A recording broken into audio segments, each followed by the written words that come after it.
কথায় আছে মাছে ভাতে বাঙালি, আর ভাত পাতে যদি একটু মিষ্টি হয় তাহলে তো সোনায় সোহাগা। তাই আজ আমি আপনাদেরকে নিয়ে এসেছি উত্তর কলকাতার বিখ্যাত বিখ্যাত ঐতিহ্যবাহী কিছু মিষ্টির সন্ধানে, যা 100 বছরেরও পুরনো। তো চলুন শুরু করা যাক আজকের মিষ্টি ভ্রমণ।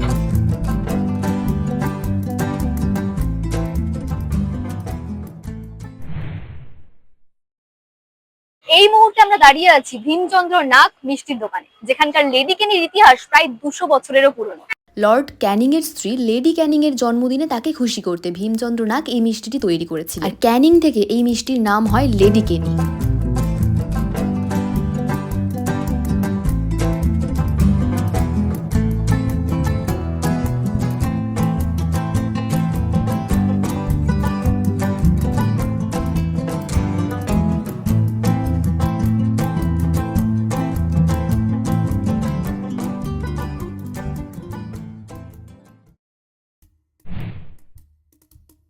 আচ্ছা, কলকাতা নামটা শুনলেই সবার প্রথম কোন শব্দটা মাথায় আসে? রসগোল্লা। রসগোল্লার ইতিহাস তো আমাদের কারুরই অজানা না। 1868 সালে নবীনচন্দ্র দাস মূলত ভুলবশতই অনন্য সৃষ্টি করে ফেলেন। আজ্ঞে হ্যাঁ, ভুলবশতই এই মিষ্টির সৃষ্টি। অন্য মিষ্টি তৈরি করতে গিয়ে ছানার তৈরি গোলা মিষ্টির রসের মধ্যে পড়ে যায়, আর তার থেকেই হয়ে যায় আজকের রসগোল্লা। আর দেখুন কতটা স্পঞ্জি। আর এর স্বাদ ভালো না মন্দ তা বলার সাধ্যই আমার নেই। 2017 সালে ইতিমধ্যে জিআই বা জিওগ্রাফিক্যাল ইন্ডিকেশন ট্যাগ পেয়ে গেছে সকল বাঙালির প্রিয় রসগোল্লা।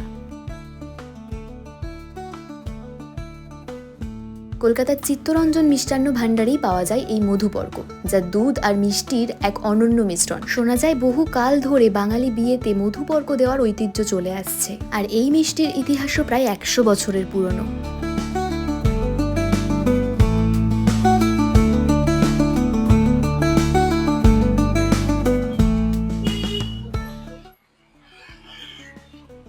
এটা বেসিক্যালি দেখতে দইয়ের মতো হলেও খেতে কিন্তু একদমই দইয়ের মতো না।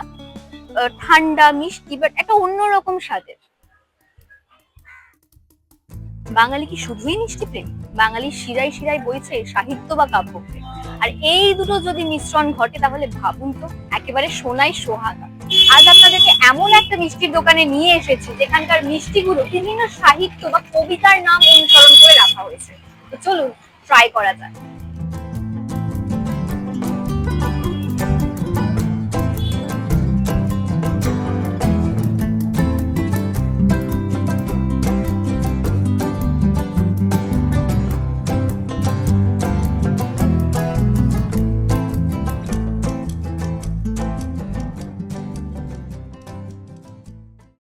এই সেন মহাশয় দোকানের অনেক শাখা আছে এবং এটিও বহু বছর পুরনো, হেরিটেজ রিকগনাইজড। আর এখানে শুধুমাত্র রাতাবি সন্দেশ নয়, আরও বিভিন্ন কবিতা এবং গানের নামে মিষ্টি আছে, তবে আমার খুব একটা ভালো লাগেনি এই সন্দেশটা।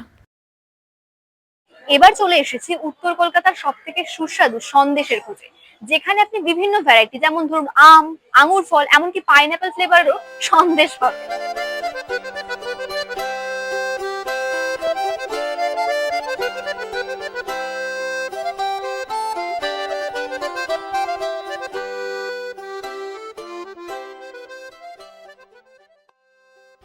এই দোকানের প্রতিষ্ঠাতা গিরিশচন্দ্র দে এবং নকুরচন্দ্র নন্দী সম্পর্কে মূলত ছিলেন শ্বশুর এবং জামাই। 1844 সালে তারা এই দোকানটি প্রতিষ্ঠা করেন। শুধুমাত্র এগুলোই নয়, উত্তর কলকাতার বুকে আপনি খুঁজে পাবেন এরকম অনেক মিষ্টির দোকান যেগুলোর ইতিহাস 100 বছরেরও পুরনো। আজকের মতো এই পর্যন্ত। দেখা হবে অন্য কোনো দিন অন্য কোনো গল্প নিয়ে। নমস্কার।